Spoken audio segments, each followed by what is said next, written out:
Jadi jika kita bicara soal konsep dan teori dari e-government itu,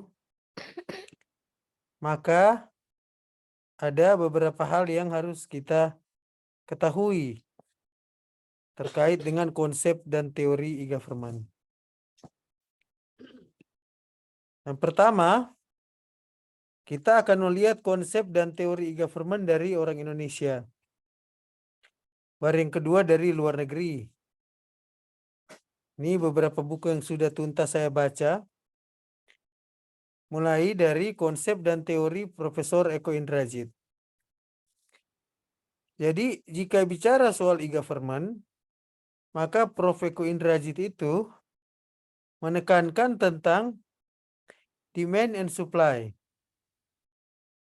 Ada demand, ada supply, ada permintaan, ada persediaan. Apa yang diminta dan apa yang disediakan? Informasi. Informasi terkait apa? Informasi diperlakukan sebagai aset. Kemudian, informasi untuk mencapai tujuan negara. Nah, Jogianto Abdillah dari UGM, mengemukakan bahwa kalau bicara soal e-government itu tidak boleh hanya sekedar manage by, tapi harus governance by. Harus ada yang mengatur dan harus ada yang menata kelola. Ya, ini sangat dalam ini konsep dari Jogianto Abdillah. Jogianto Abdillah juga mengungkapkan bahwa sistem tata kelola e-government itu terdiri atas struktur dan terdiri atas proses. Struktur itu melibatkan manusia. Manusia mengambil keputusan. Manusia men-create regulasi atau peraturan.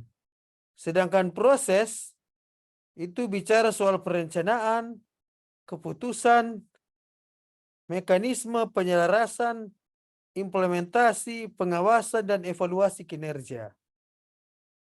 Nah, kalau kita lihat konsep dari Weil and Ross, ini mereka dari Amerika. Weil and Ross itu kalau bicara soal e-government, Weil and Ross itu mengusulkan 5 pilar yang harus diatur. IT principle, IT arsitektur, IT infrastruktur, IT business application, dan IT investment. Jadi tata kelola, coba Anda lihat di sini. IT principle itu mengatur Renstra. IT infrastruktur itu mengatur bagaimana konsep infrastruktur yang akan dijalankan atau dilaksanakan. Arsitektur itu bicara soal gambaran besar yang harus sebuah kota atau sebuah negara miliki terkait dengan e-government-nya. Business application needs itu bicara soal sistem informasi yang dapat disediakan, yang harus dibangun dalam lingkup pemerintahan. Kemudian ada IT investment. Jadi, contoh penerapan ini, misalnya tata kelola e-government itu harus ada IT prinsipalnya, IT infrastruktur strategis, IT arsitektur, dan business application, serta IT investment. Jadi kalau kita lihat di sini, konsep Weil and Ross itu jauh lebih lengkap daripada yang sudah dikemukakan oleh rekan-rekan kita di Indonesia. Meski demikian, konsep Weil and Ross itu diterjemahkan oleh Kementerian Kominfo dengan menelurkan 2 perpres ya. Yang pertama, Inpres nomor 3 tahun 2003 tentang kebijakan dan strategi nasional pengembangan e-government. Ini Inpres kayak SD Inpres ya. Jadi harus dilaksanakan oleh semua pemerintah mulai dari level kementerian sampai level lurah atau desa. Karena Inpres. Anda lihat waktu SD Inpres dilaksanakan, nah itu luar biasa itu. Orang-orang langsung membangun gedung. Tidak ada guru tapi tetap dilakukan itu persekolahan. Itu masih di zaman Ibu Presiden Megawati yang mengeluarkan Inpres ini. Kemudian ada Perpres ya. Nomor 5 tahun 2018 itu yang dikenal dengan SPBE. Ini sudah zaman Presiden Jokowi. Sudah zaman sekarang. Jadi Anda akan lihat sebentar di Inpres nomor 3 tahun 2003. Ini Inpresnya Anda bisa search. Nanti sebentar Anda harus membaca Inpres dan Perpres ini. Untuk supaya Anda paham strategi e-government di Indonesia ada di 2 peraturan tersebut, instruksi presiden dan peraturan presiden. Nah, ini nih yang diajarkan di Inpres nomor 3 tahun 2003. Bicara soal transformasi. Kesimpulannya, dalam lingkup pemerintahan di Indonesia harus beralih dari manual, harus beralih ke digital. Tidak boleh hanya manual terus. Harus beralih. Ya, ini yang perlu dirubah. Ini hal-hal yang perlu dirubah. Perubahan budaya kerja.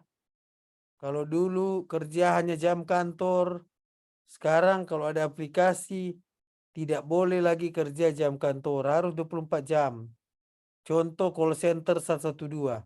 Itu mereka harus standby 24 jam.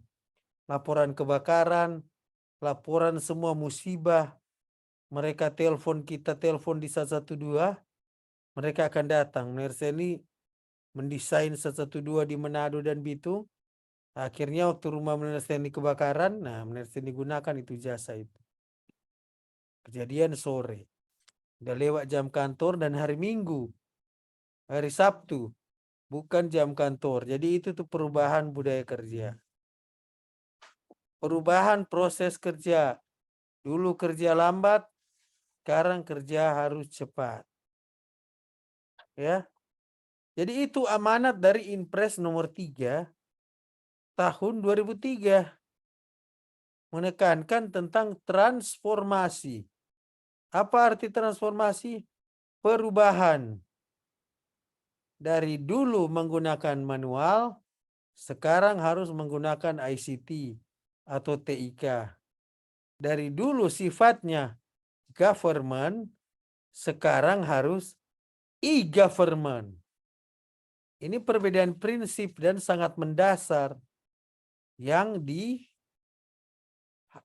dimintakan oleh Presiden Megawati. Ya. Sedangkan di Perpres nomor 5 itu bukan hanya transformasi digital, tapi Mr. Jokowi juga menekankan tentang keterpaduan antar sistem informasi yang sudah dibuat. Tahun ini Merseni mendengarkan sambutan dari Kemenkeu, dari Kementerian Keuangan. Ibu Sri Mulyani mengatakan bahwa kurang lebih ada 4.000-an aplikasi e-government yang mirip. Nah, tugas dari mereka sekarang mau menyatukan itu.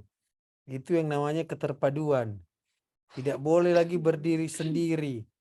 Semuanya harus disatukan. Makanya sekarang ada portal Inspire.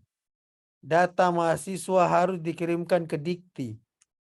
Anda harus mengakses portal Dikti untuk melihat Anda sebagai mahasiswa. Anda mau melihat Merseni sebagai dosen, ada di portal Dikti.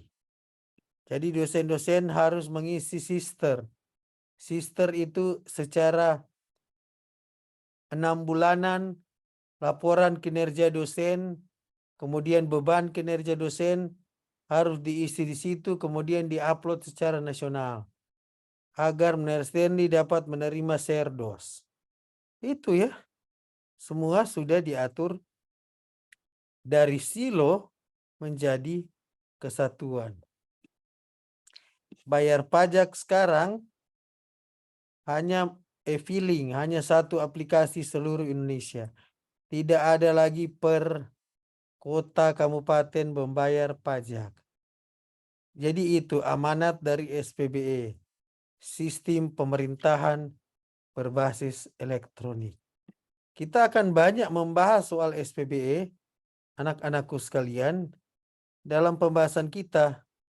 Tapi sangat penting Anda untuk menguasai terlebih dahulu tentang apa itu SPBE. Dan semuanya ada di tadi. Ya. Jadi tadi.